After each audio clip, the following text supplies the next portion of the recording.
estar en pie delante del Hijo del Hombre. Y durante el día Jesús enseñaba en el templo, pero al oscurecer salía y pasaba la noche en el monte llamado de los Olivos. Y todo el pueblo madrugaba para ir al templo a escucharle. Amén. Gloria al nombre del Señor. Vamos a buscar, hermanos, el rostro del Señor en oración. Padre Santo, Señor, estamos, Señor, delante de tu palabra, la cual, Señor, tú mandaste, Señor, a tus santos profetas y apóstoles que dejaran registrada para nuestra edificación, Señor. Pero Dios mío, Señor, nos surge en este momento, Señor, la asistencia dulce de tu Santo Espíritu, para que nosotros podamos, Dios mío, acercarnos, Señor, a ella como lo que es tu palabra, Señor. Te pedimos, Dios mío, de que ella sea para nosotros bálsamo, que ella sea, Señor, para nosotros, Señor, lámpara, que ella sea para nosotros, Señor, una trompeta, un clarión, Señor, de alerta también. Damos gracias, Señor, por poderla compartir, Señor, con tus, Señor, siervos, con tu pueblo, con tus hijas e hijos. Y estamos hoy, Señor, pidiendo, Señor, que tu Espíritu se mueva poderosamente al, Señor, compartir tu palabra, Señor, y mis hermanos al escucharla. En todo nos confesamos necesitados de ti, Señor, muévete en medio de nosotros. Te damos gracias. Amén, Señor, y amén. Amén. Los últimos domingos, mis amados hermanos, hemos estado contemplando esta advertencia profética de Jesús. Aquellos que estaban escuchando el mensaje de Jesús repetidamente, pero parecían más interesados en contemplar las piedras y los muros preciosos del templo de Jerusalén. Mateo y Marcos nos dicen de que no eran extraños, sino los propios discípulos del Señor, que querían que Jesús se detuviera en su anuncio del reino de Dios y, hermanos, pasara un tiempo admirando la belleza de aquel templo, hermanos, tan precioso que estaba en aquella ciudad. ¿Tú te imaginas el Señor acercándose a la cruz, derramando su alma y derramando su corazón, tratando de persuadir a aquellos que le oyeran de que, hermanos, el reino de Dios se había acercado? Y mientras el Señor está haciendo eso, los discípulos están más interesados en ver las piedras, hermanos, y las columnas de aquel templo. Jesús profetiza de que aquel templo, hermanos, va a caer muy pronto. El Señor viene y dice de que no va a quedar piedra sobre piedra de aquella edificación. Esta es una declaración sorprendente, hermanos, porque el templo era el orgullo del pueblo judío. Representaba, hermanos, su orgullo nacional y religioso. Y los discípulos preguntan en el verso 7, Maestro, ¿y cuándo será esto? ¿Y qué señal habrá cuando estas cosas van a suceder? Jesús está profetizando algo serio.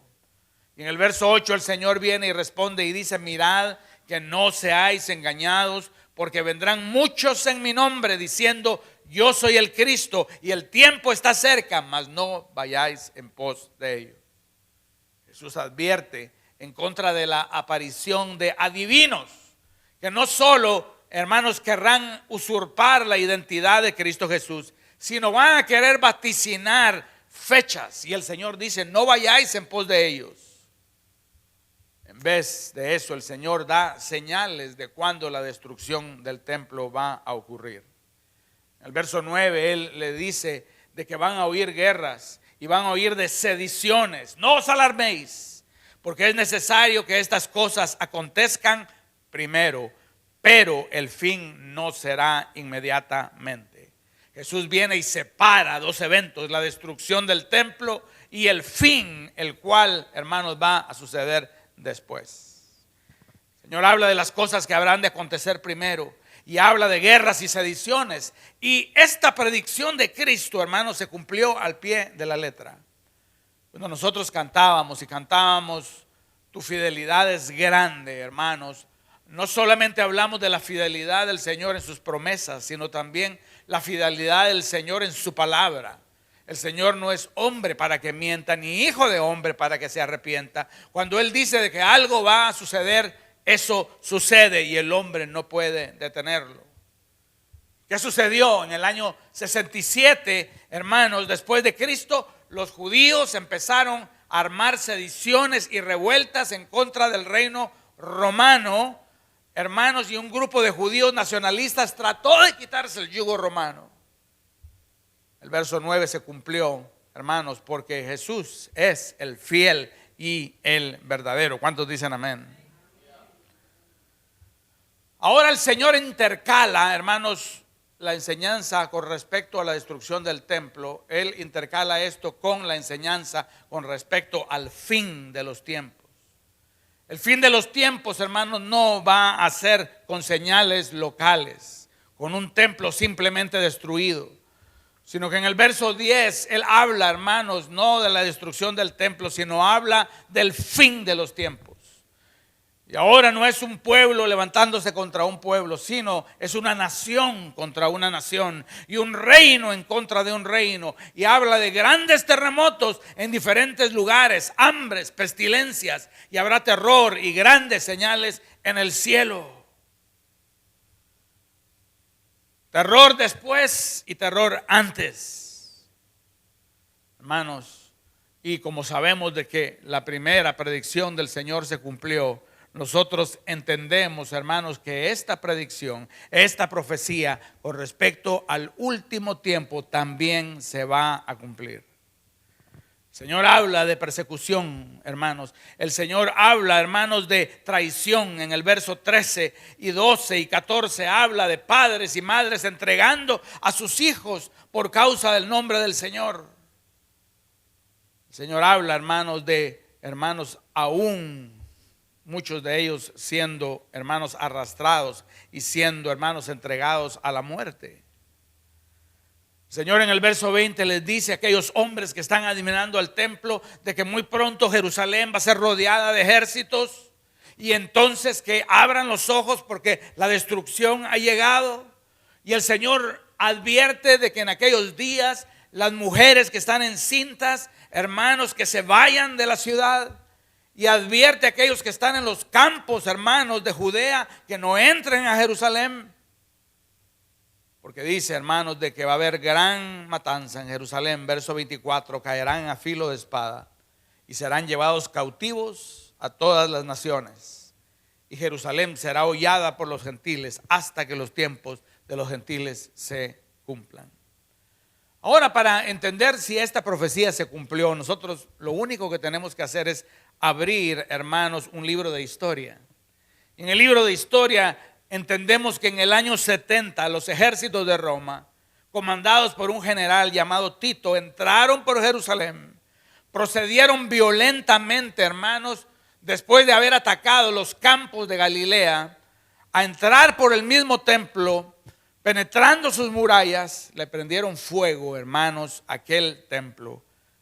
Y como Jesús dijo, no quedó piedra sobre piedra. Luego historiadores como Josefo y Eusebio nos cuentan de las atrocidades que ocurrieron, hermanos, como en la colina de Masada. De ahí viene la palabra masacre.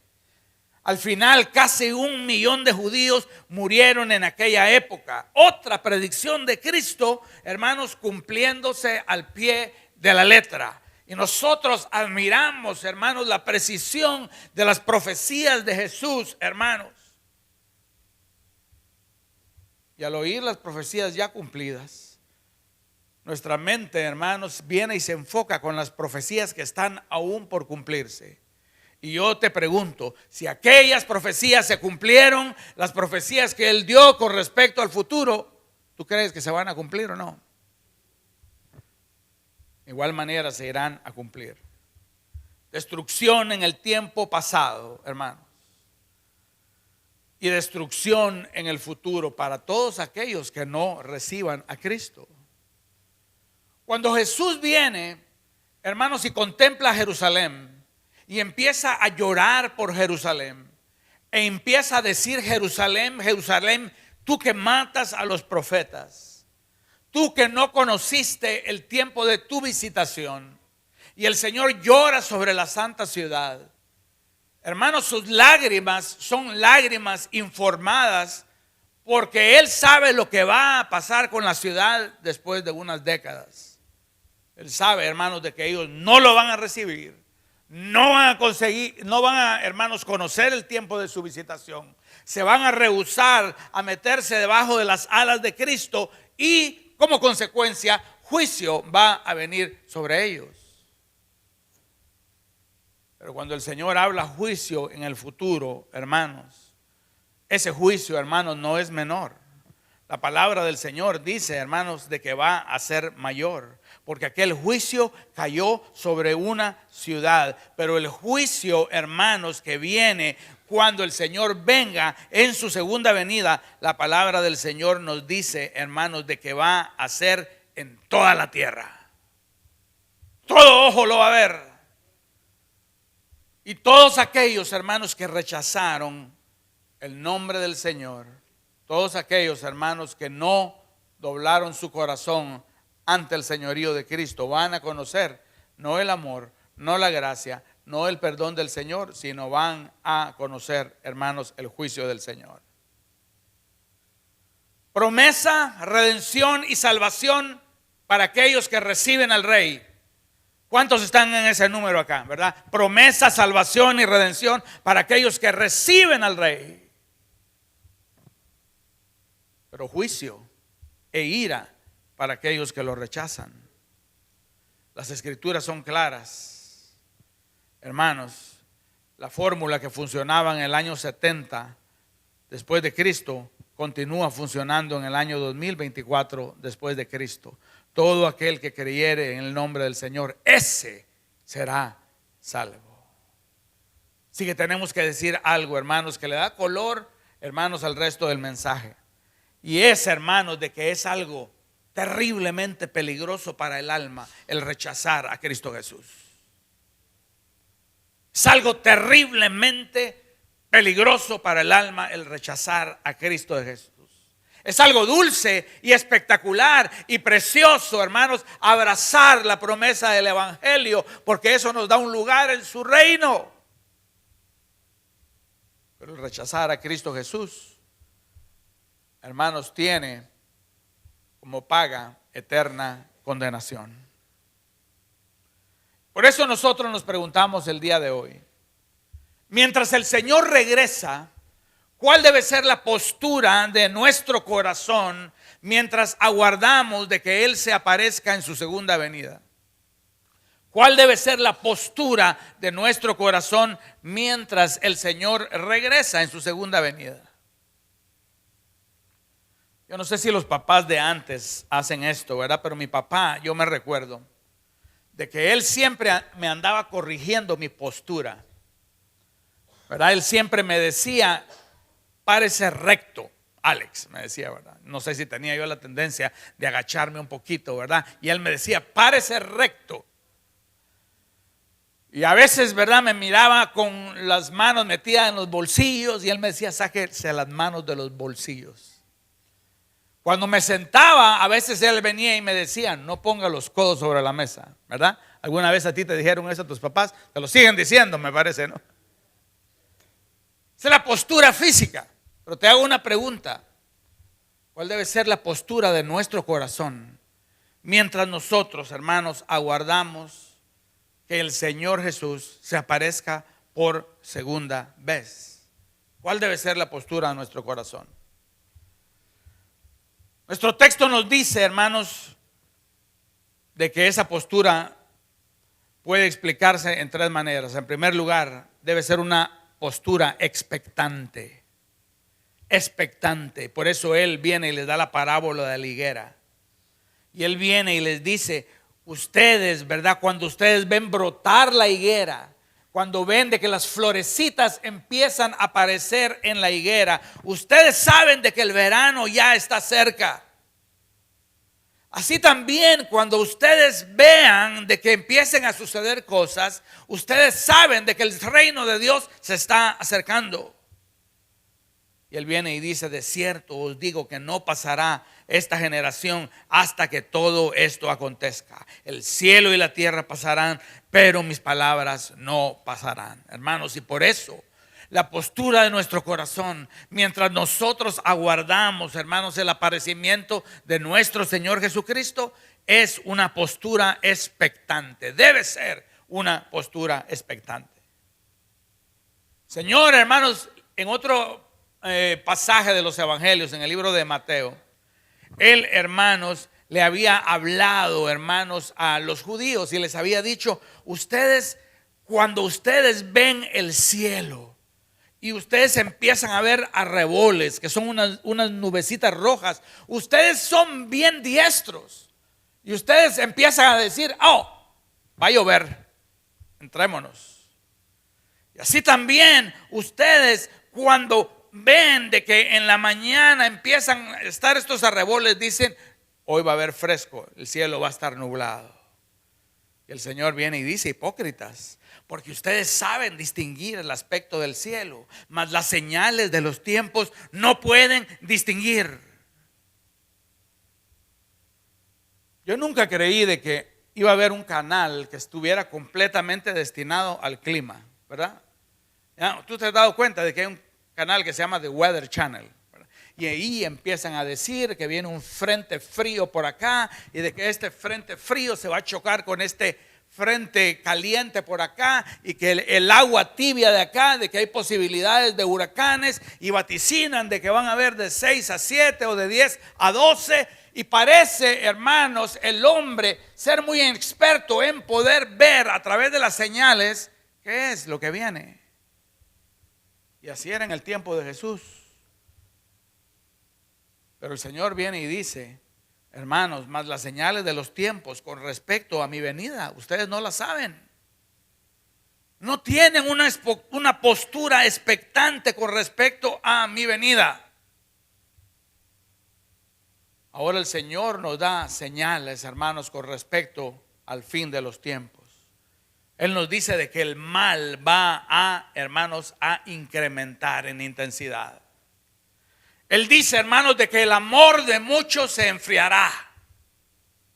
Y eso es para que nos investiguemos nosotros si aún nuestro amor por el Señor se está enfriando. La palabra del Señor nos dice, hermanos, de que el Señor no va a venir sin que antes venga una apostasía, un abandono de la fe, sin que la iglesia, hermanos, empiece a ser perseguida. Y aquí mismo el Señor Jesús nos da señales en la naturaleza y los cielos. Y aunque la fecha de la venida del Señor nadie la sabe, solo Dios, hermanos, nosotros, hermanos, sabemos de que estas señales apuntan a algo. Hermanos, sabemos, hermanos, de que la venida del Señor, nuestro Dios, se aproxima. Sabemos de que ese Jesús, hermanos, que hemos anhelado, está cerca de hacer su aparición. No sabemos cuándo, porque no sabemos, hermanos, el día ni la hora, pero sabemos el que ha prometido venir, vendrá y no se tardará. Oh, mis amados hermanos, nosotros, hermanos, estamos llamados a tener una postura expectante. Pablo le escribe a Tito y le dice lo siguiente: la gracia de Dios se ha manifestado a todos los hombres. La gracia de Dios nos enseña a renunciar a la impiedad, a los deseos mundanos, para que vivamos en este mundo sobria, justa y piadosamente. Y hasta el día, hermanos, hasta este punto uno puede decir amén. El Señor me ha salvado, pastor. El Señor me ha enseñado a renunciar a la impiedad.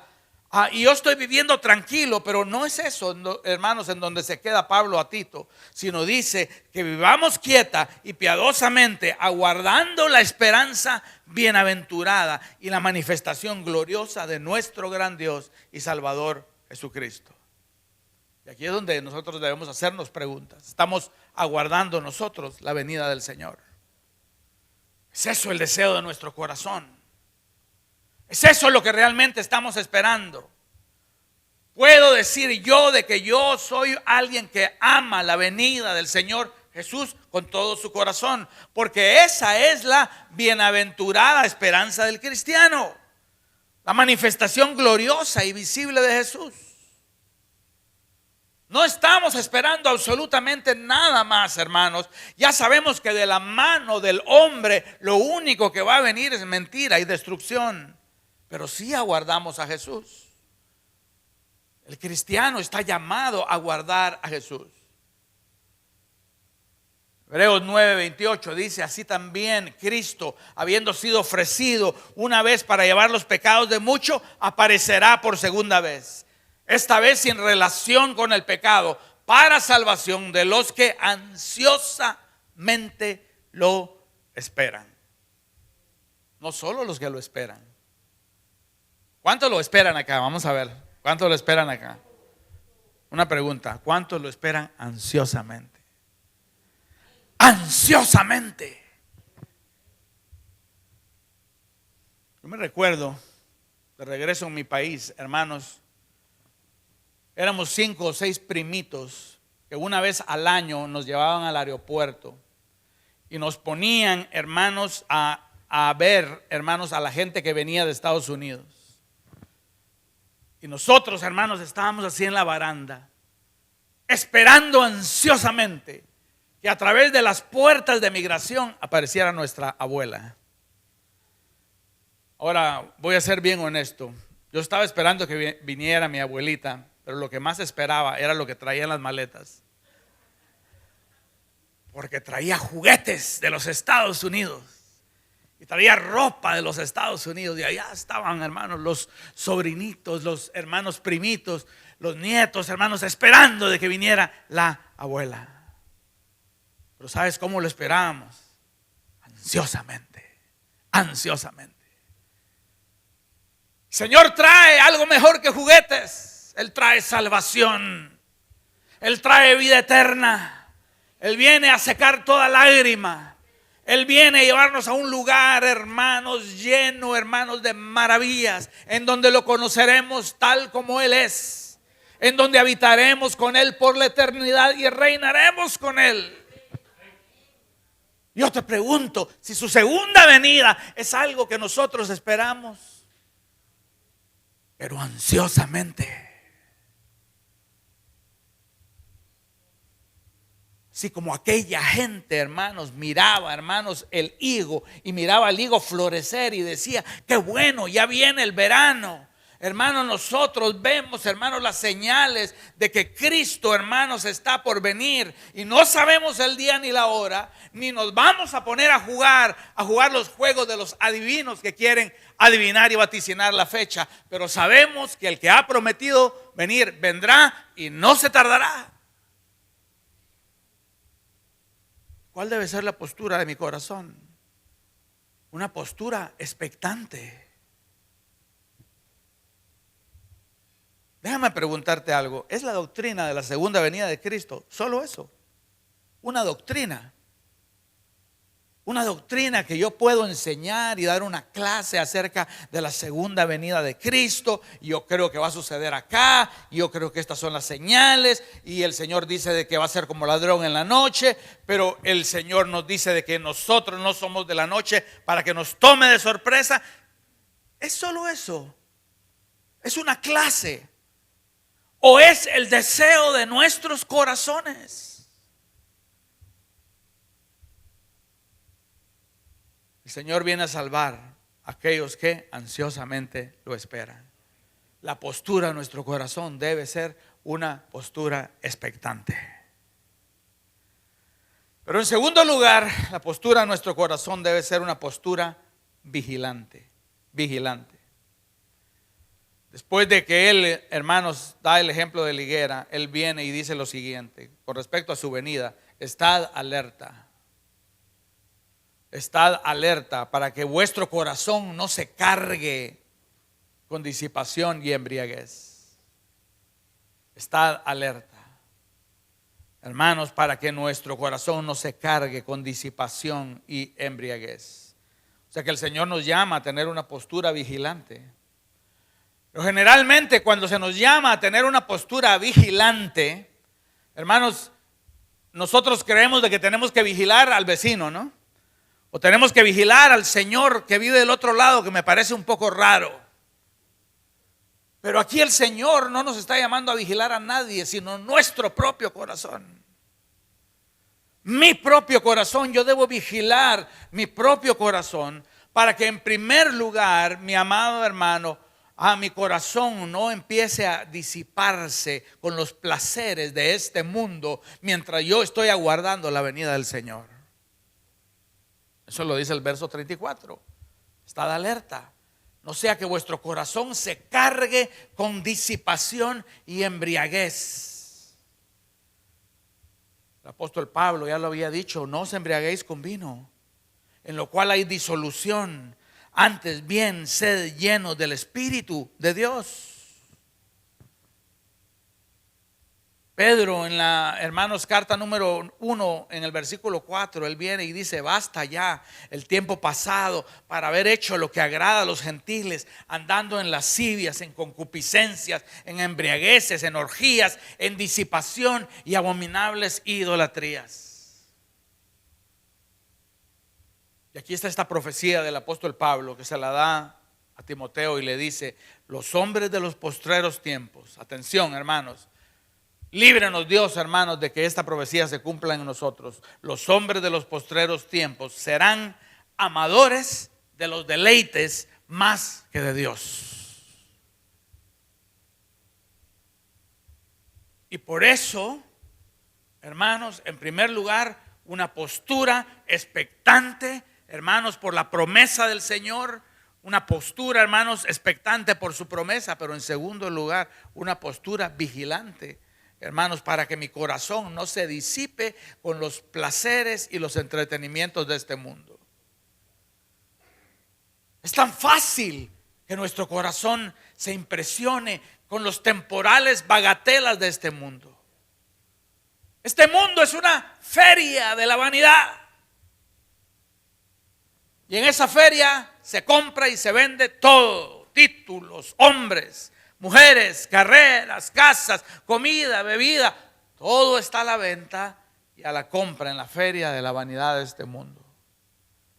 Pero el Señor nos llama a la vigilancia para que nuestro corazón no se cargue con disipación y embriaguez. Que no cambiemos los deleites de este mundo por el deleite que es una relación con Dios en Cristo Jesús.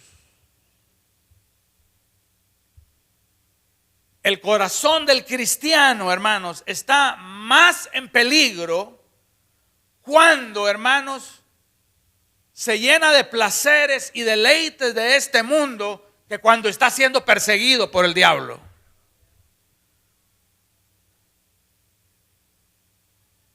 Yo no sé si alguien de acá ha ido al circo romano, allá, hermanos, en Roma, en donde los cristianos, hermanos, eran usados como antorchas humanas para iluminar el espectáculo en la noche, en donde sus hermanos y hermanas en Cristo eran entregados a los animales, hermanos, feroces. Y uno dice: qué peligro, qué horrible esa situación. Pero ellos morían, hermanos, confesando el nombre de Cristo. Yo digo, hermanos, de que hay algo más horrible y más peligroso. ¿Sabes qué es? Cuando nosotros, como dice el versículo, hermanos, nuestro corazón se empieza a disipar y a relajar, hermanos, y a cargar con los placeres, hermanos, y las embriagueces de este mundo. Y le debemos de pedir al Señor el día de hoy: Señor, ¿hay algún placer? No hay nada malo con el placer. Pero cuando yo sustituyo el placer más grande, que es tener comunión con Dios a través de Cristo, y estos placeres menores los vuelvo mis ídolos, el Señor dice: estad alerta. Estad alerta que vuestro corazón se cargue con disipación y embriaguez, hermanos. Porque si se carga de disipación y embriaguez, entonces nosotros somos estos hombres y mujeres de los postreros tiempos que aman los deleites más que a Dios.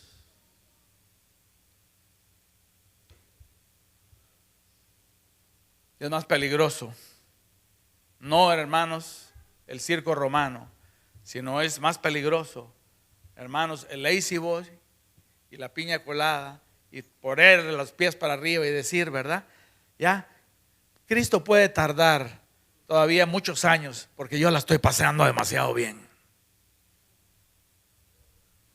Estad alerta, que vuestro corazón no se cargue con disipación y embriaguez. Pero estad alerta también, final del verso 34, que vuestro corazón no se cargue con las preocupaciones de la vida. Quizás tú estás el día de hoy y estás escuchando este mensaje de la segunda venida de Cristo, y tú quizás estás diciendo, yo tengo problemas más serios que eso.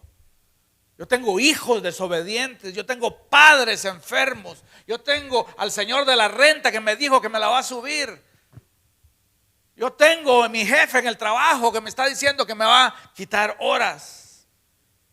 Yo tengo este dolor, ¿verdad?, en el costado que no se me quita, y el médico dice que está preocupado. Yo tengo preocupaciones, pero el Señor dice, estad alerta, porque las preocupaciones temporales de esta vida, hermanos, quiten nuestra mirada de lo que es más importante.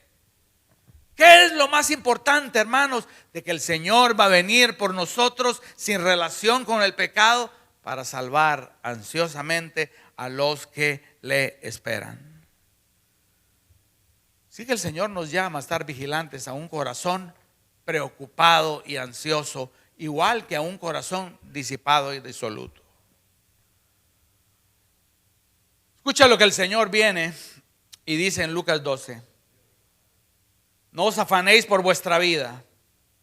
¿Cuántos están afanados acá y pueden decir, pastor, hoy yo estoy afanado, pastor? No os afanéis por vuestra vida. ¿Qué comeréis? ¿Qué vestiréis? La vida es más que comida, el cuerpo es más que el vestido. Mirad a los cuervos que ni siembran ni ciegan y no tienen despensa ni granero, y Dios los alimenta. Ahí cerca donde yo vivo hay mucho pato. En Miami hay pato en todos lados, ¿no? ¿Verdad? Y yo veo a los patos, hermanos, ¿verdad? Y bueno, no trabajan, no parecen tener mucho estrés, ¿verdad? Y están siempre bien gordos, bien gorditos los patos. Y el Señor dice, los cuervos no tienen estrés. ¿Y quién de vosotros no ha entendido de que ustedes valen mayor que dos de estos pajaritos? ¿Cuántos de ustedes le pueden añadir a su estatura un codo? ¿Cuántos viniendo y estresándose y preocupándose pueden decir, yo mido 1.70, pero quisiera medir 1.75, 1.80? No podemos, a través de la preocupación. Y el Señor viene y dice, pongan atención. ¿Para qué? Para que aquel día no los tome y su corazón esté lleno de disipación, embriaguez, lleno de las preocupaciones de la vida. La gente del mundo busca estas cosas. La gente del mundo está llena de ansiosa inquietud. Escribe esto tu corazón al día de hoy, mi amado hermano. Ansiosa inquietud. El Señor dice, esta es una marca de la gente del mundo. Más vosotros, ¿qué? Más vosotros, tú te sabes de este versículo, ¿sí? Más vosotros buscad, ¿qué? El reino de Dios y su justicia, y todas las demás cosas os serán añadidas. Van a venir. Pero busquemos primero lo que es primero. Los sociólogos dicen que el estrés es la enfermedad del hombre moderno. Hasta los niños están estresados. Están estresados porque vieron de que un niño les puso algo en las redes sociales. Y las niñas están estresadas porque la otra niña vino, ¿verdad?, y le puso algo también en Facebook, Instagram, TikTok, lo que sea. Pero no solo los jovencitos, los jóvenes adultos se preocupan porque se nos dice de que la inflación no les va a permitir comprar casas.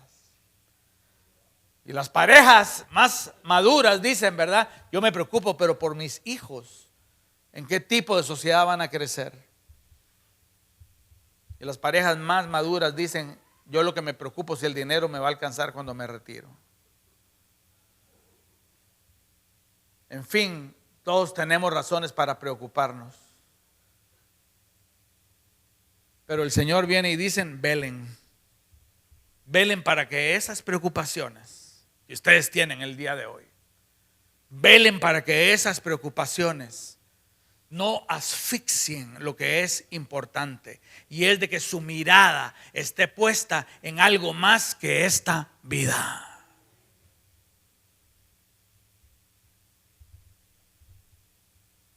Y oren para que aquel día no venga y los encuentre en esa situación. Eso nos lleva a nuestro tercer punto. Primer punto, nuestro corazón debe tener una postura expectante. Segundo lugar, nuestro corazón debe tener una postura, hermanos, vigilante. Y en tercer lugar, nuestro corazón debe tener una postura diligente. Final del verso dice, orando, para que tengáis fuerzas para escapar de todas estas cosas. Las cosas que vienen. Las cosas que vienen al final. Las cosas que están por suceder. Y para que podáis estar de pie delante del Hijo del Hombre. ¿Cuál es la postura, hermanos, del corazón? En tercer lugar, una postura diligente. Diligente en nuestra salvación. Una salvación que recibimos por gracia. Una salvación inmerecida. Una salvación, hermanos, que de principio a fin es de Dios. Pero una salvación que el Señor nos dice, hermanos, de que nos ocupemos en ella. Porque esta salvación, hermanos, significa para nosotros de que formamos parte de un reino. Y como miembros de este reino, hermanos, estamos llamados a estar despiertos a la realidad de que formamos parte de un reino. Y de que como miembros de este reino, hermanos, el Señor nos llama a hacer cosas. Y no a estar dormidos. Escucha lo que le dice Pablo a los romanos en el capítulo 14. Es hora ya de levantarnos del sueño. Porque está ahora más cerca de nosotros nuestra salvación que cuando creímos. La noche está avanzada y se acerca el día. Desechemos pues las obras de las tinieblas y vistámonos de las armas de la luz. Andemos como de día y no como de noche. Yo me temo, hermanos, de que muchos de nosotros somos como Jonás en el barco. ¿Verdad? El barco está siendo sangoloteado por la ira de Dios. Hermanos, juicio de Dios está, hermanos, sobre todo el mundo. Y lo que Jonás estaba haciendo en el vientre, hermanos de aquel barco, en lo más profundo, ¿tú sabes lo que Jonás estaba haciendo? ¿Qué era lo que estaba haciendo? Durmiendo. Echándose una buena siesta. El mar lo estaba, mira, arrullando, y él estaba bien dormido. ¿Ya? Y hermanos, el Espíritu Santo viene y deja escrito, hermanos, lo que aquellos hombres le dijeron, hermanos, a Jonás. ¿Sabes lo que le dijeron? Despiértate, dormilón. Pero eso es lo que dice, hermanos, el apóstol Pablo a los romanos. Hermanos, y la postura, hermanos, de nuestro corazón no debe ser una postura, hermanos, de pereza o una postura de ocio o de inactividad. Si nosotros reposamos en la obra, hermanos, terminada de Cristo Jesús, pero el Señor nos llama, hermanos, ¿a qué? A ejercitar nuestros dones en el reino, hermanos, para el avance del mismo. Verso 36, velad en todo tiempo, que significa estar despierto en todo tiempo. Pablo le dice, hermanos, a los tesalonicenses, les dice, ustedes son hijos de día, ustedes no son hijos de la noche. Los que son hijos de la noche se la pasan durmiendo, pero nosotros somos hijos del día, por lo tanto la pasamos velando y somos sobrios. Los que duermen, de noche duermen, y los que se embriagan, de noche se embriagan. Pero nosotros somos del día, somos sobrios. Así que tomemos la coraza de la fe, tomemos, hermanos, el manto del amor, y con la esperanza de la salvación como yelmo, vengamos y hagamos lo que el Señor nos pide que nosotros hagamos. Aquí el velar literalmente es estar despiertos, porque somos hijos del día. A ver, ¿cuántos hijos del día hay acá? Amén, ¿verdad? La salvación que es nuestra por gracia no es una invitación a la pasividad, sino al servicio. Pero hay cristianos que entierran sus dones. Hay cristianos que no preparan su corazón para recibir a su Señor a través de una actitud diligente. Todos de acuerdo al lugar en donde estamos. Las madres educando a sus hijos, las abuelas presentándole a Jesús a sus nietos, en el trabajo en donde nosotros podamos, hermanos, sirviendo al Señor en la iglesia, evangelizando, hermanos, a los perdidos. Pero el reino de Dios ya está acá y está siendo establecido a través de nosotros. Él es el rey del reino, pero nosotros somos los siervos del reino. ¿Qué están haciendo los siervos del reino? La postura del corazón de los siervos del reino va a ser una de diligencia. Diligentes. Pablo le dice, hermanos, a los romanos, cada uno de acuerdo a su don. El que profetiza, que profetice de acuerdo a su medida de fe. El que enseña, enseñando. El que da, que entregue con liberalidad. Pero todos, hermanos, trabajando para avanzar la obra del reino del Señor. ¿Cuántos dicen amén? El reino ya está en medio de nosotros. Todavía no ha encontrado su consumación, pero ya se acerca. Ocupémonos de nuestra salvación con temor y temblor. Pero la postura, hermanos, de nuestro corazón no debe ser diligente solo con respecto a nuestra salvación, sino también con respecto a nuestra santificación. Orando para que tengáis fuerzas para escapar de todas estas cosas. El Señor habla, hermanos, de tiempos difíciles que vienen. Tú tienes hijos. Y yo tengo hijos. Y tú tienes nietos como algunos de acá. El Señor habla, hermanos, de tiempos de aflicción que ya nuestros hermanos en algunos lugares lo experimentan. Y lo que dice que vamos a necesitar fuerzas para escapar de estas cosas. Ahora yo te pregunto, ¿estas fuerzas son nuestras fuerzas naturales? Yo tengo fuerzas naturales porque yo soy bien guapo y bien aguerrido, ¿verdad? Y a mí nadie me asusta. No, mis amados hermanos, aquí dice, oremos para que tengáis fuerzas, porque lo que necesitamos son las fuerzas de Dios. Nuestros hijos ya están siendo atacados, hermanos, aún en los kindergartens, hermanos, y en primero, segundo grados, con filosofías paganas y satánicas. Nuestras cortes, hermanos, nuestros gobiernos están siendo poblados con gente que no tiene temor de Dios. Hay toda una nueva generación, hermanos, de jóvenes que si tú les preguntas, hermanos, acerca de Dios, van a levantar los hombros porque dicen, yo no sé quién es. Y yo no sé si es alguien real. Esos son los gobernantes del día de mañana. ¿Y qué vamos a hacer nosotros, hermanos, para tener fuerza? Aquí viene y lo dice, nuestro corazón debe ser diligente en nuestra santificación. Hermanos, orando para que tengáis fuerzas, para escapar todas estas cosas que están por suceder y podáis estar en pie delante del Hijo del Hombre. Yo creo que así como la salvación viene de Dios, la santificación viene de Dios. Yo creo que el que, hermanos, empezó la buena obra, la va a terminar. Yo creo, hermanos, de que Él está haciendo en nosotros como el alfarero, hermano, sobre su mesa, una preciosa obra. Pero en la santificación yo creo de que Él nos invita a que nosotros, hermanos, tomemos parte en este proceso. En este caso, orando.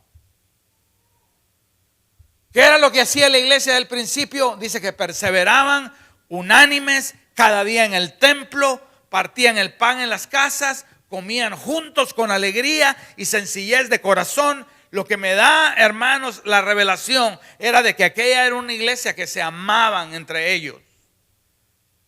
Y esto se va a requerir, esto es parte de nuestra santificación, que nosotros nos amemos los unos a los otros, porque esta es la marca de un discípulo. No cuánto sabe, sino cuánto ama.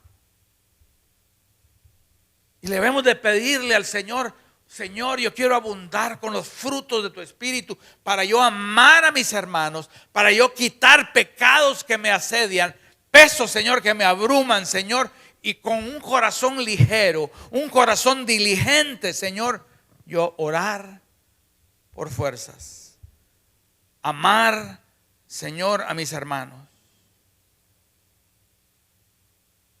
El apóstol Pablo, después de entregar la carta a los romanos, él le dice, hermanos, a los hermanos, cómo deben ellos vivir mientras el Señor regresa. Y le dice lo siguiente: en lo que requiere diligencia, no perezosos, fervientes en espíritu, sirviendo al Señor. A los tesalonicenses, orando sin cesar. A los colosenses, perseveren en la oración, velen en ella con acción de gracias.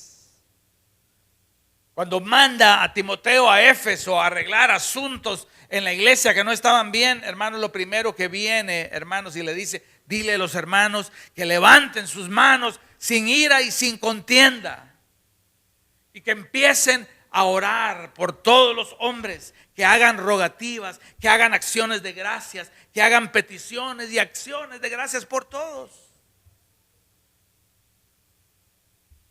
Hermanos, para recibir al Rey necesitaba nuestro corazón tener una postura expectante.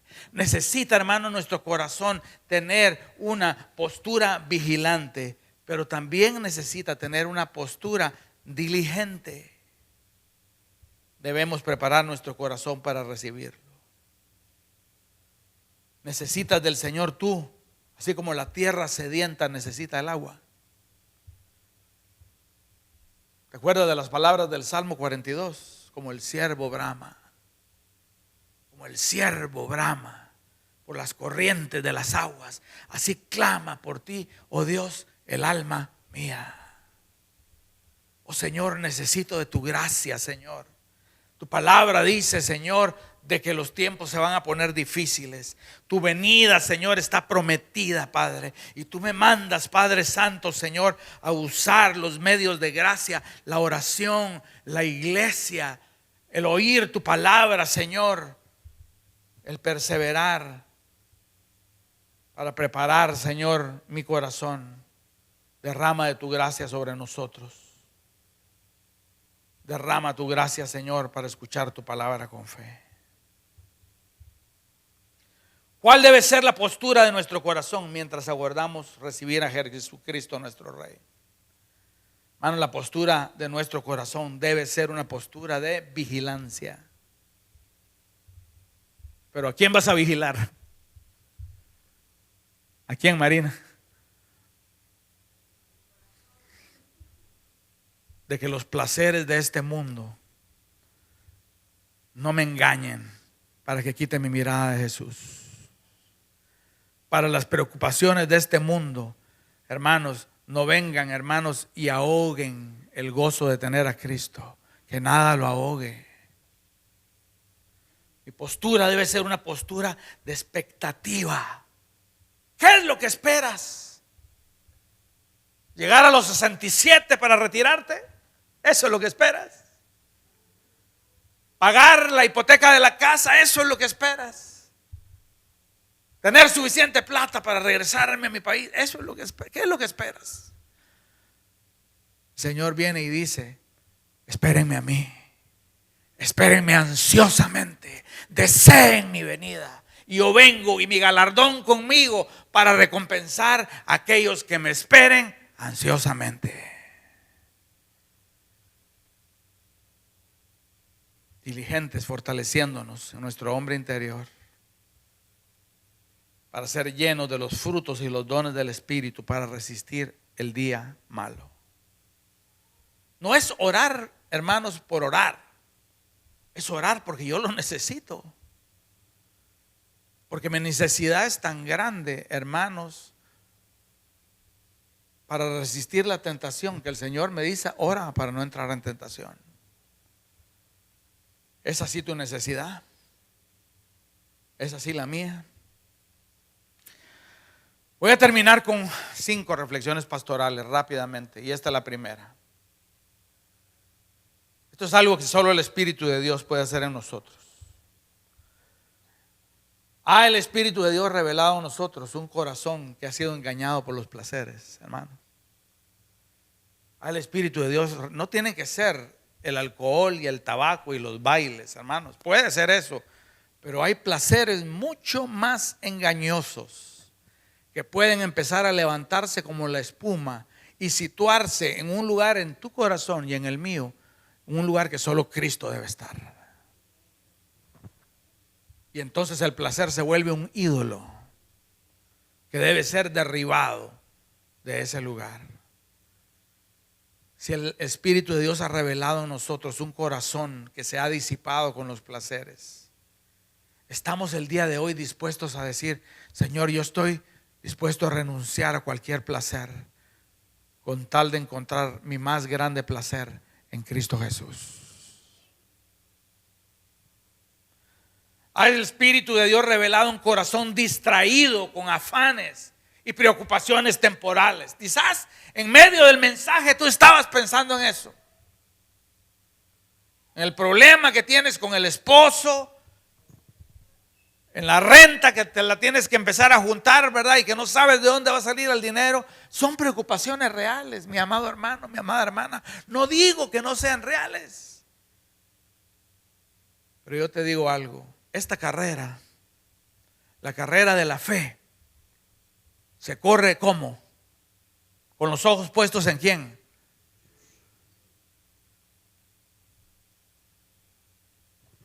Corred la carrera que os es propuesta, puestos los ojos en Jesús, autor y consumador de la fe. Yo no sé si tú has ido a las carreras de perros, ¿verdad? Las carreras de los galgos, que les abren la puertecita y salen disparados. Y con el tiempo yo me enteré de que hay un conejito mecánico que va delante de ellos, ¿no? Un conejito mecánico que engaña a los perros, ¿verdad? Y ellos se van detrás del conejito mecánico. Y el conejito mecánico está diseñado para ir, hermanos, un paso adelante. Y con razón aquellos perritos tienen la mirada puesta en el conejo, hermanos, y el más rápido llega en primer lugar. La carrera de la fe no se pone puesta la mirada en las preocupaciones de este mundo, sino se pone, hermanos, puesta la mirada en Cristo Jesús. Estamos usando nuestra posición y dones dadas por Dios diligentemente para el avance de su reino. Estamos usando los medios de gracia de Dios para fortalecernos para el día malo, con el deleite y la frecuencia de nuestra necesidad. Usas tú esos medios que Dios te da para fortalecerte para el día malo, para el día de la persecución, pero también para conocerlo a Él, para entenderlo, para venir, ¿verdad? Y gozarte más en su presencia. Y ahí están los medios de gracia, hermanos. Pero los usamos con deleite y frecuencia, o lo usamos como que realmente no lo necesitamos.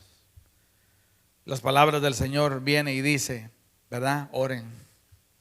Oren para tener fuerza para escapar estas cosas que están por suceder.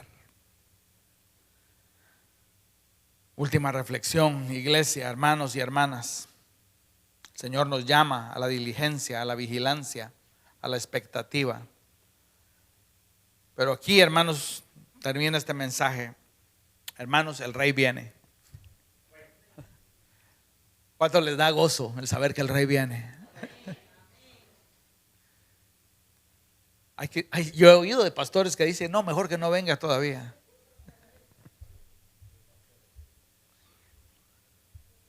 Quizás haya alguien acá. No, todavía no. Quiero terminar, ¿verdad?, mis estudios. Quiero ver a mis hijos casados.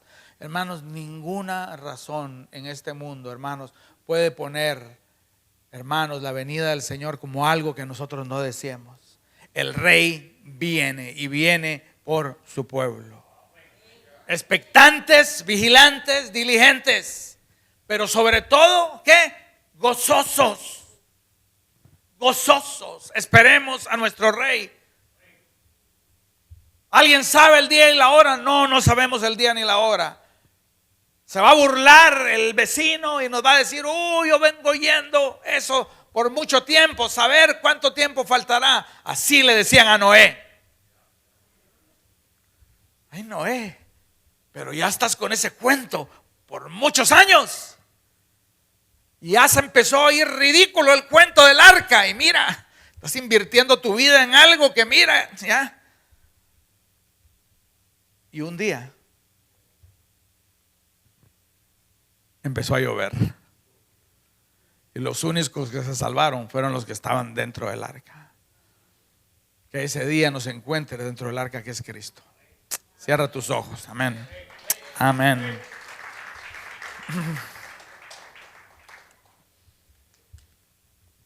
¿Por qué no nos ponemos de pie, iglesia, en esta hora?